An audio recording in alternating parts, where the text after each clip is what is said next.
ఓం భక్తి టీవీ ప్రేక్షకులకు నమస్కారం. ఇప్పుడు పరమ పవిత్రమైనటువంటి శ్రావణ మాసం రాబోతుంది. ఇంకొద్ది రోజుల్లో మనకు సాక్షాత్తు ఆ మహాలక్ష్మి, మహాగౌరి, మహాసరస్వతి ముగ్గురు అమ్మవార్ల స్వరూపమైనటువంటి వరలక్ష్మీదేవి మన ఇంటికి రాబోతుంది. కాబట్టి మీ అందరికీ ఈ శ్రావణ మాసంలో మీరు చేయవలసినటువంటి అద్భుతమైనటువంటి కార్యక్రమాలు చెప్తాను. అలా చేసుకోవడం వల్ల ఆ మహాలక్ష్మీదేవి అనుగ్రహానికి మీరు పాత్రలు అవ్వడమే కాకుండా మీ ఇంట్లో ఆ వరలక్ష్మీదేవి, అష్టలక్ష్మి మొత్తం మంది అందరూ కూడా సుస్థిరంగా ఉంటారు. ముఖ్యంగా మీరు చేయవలసినటువంటి ఆ శ్రావణ మాసంలో ఆ వరలక్ష్మి అమ్మవారితో సహా అష్టలక్ష్ములు మీ ఇంట్లో స్థిరంగా ఉంటారు. అయితే దానికి కావలసినటువంటిది మీకు ఒక రహస్యం చెప్తాను. ఏంటంటే ఈ శ్రావణ మాసంలో ఉదయం 6 గంటల లోపే స్నానం చేసి ముందుగా తులసి కోట దగ్గర అష్టదళ పద్మం వేసి చక్కగా గోమయంతో తయారు కాబడినటువంటి ప్రమిదలు తీసుకోండి.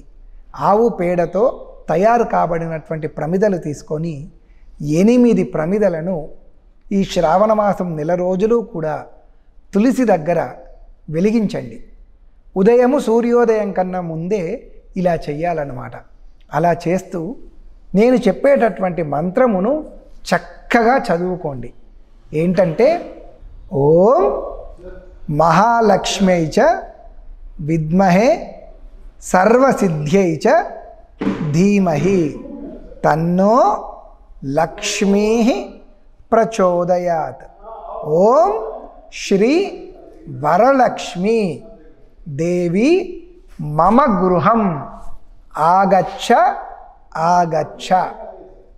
ఈ మంత్రాన్ని చక్కగా స్మరిస్తూ 8 దీపాలను తులసి చెట్టు దగ్గర వెలిగించండి.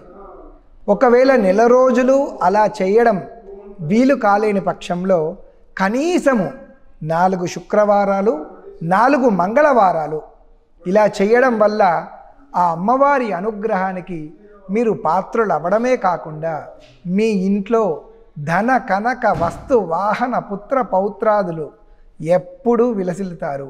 మీరందరూ చాలా సంతోషంగా ఉంటారు. శుభం భూయాత్. లోకా సమస్తా సుఖినో భవంతు. ఓం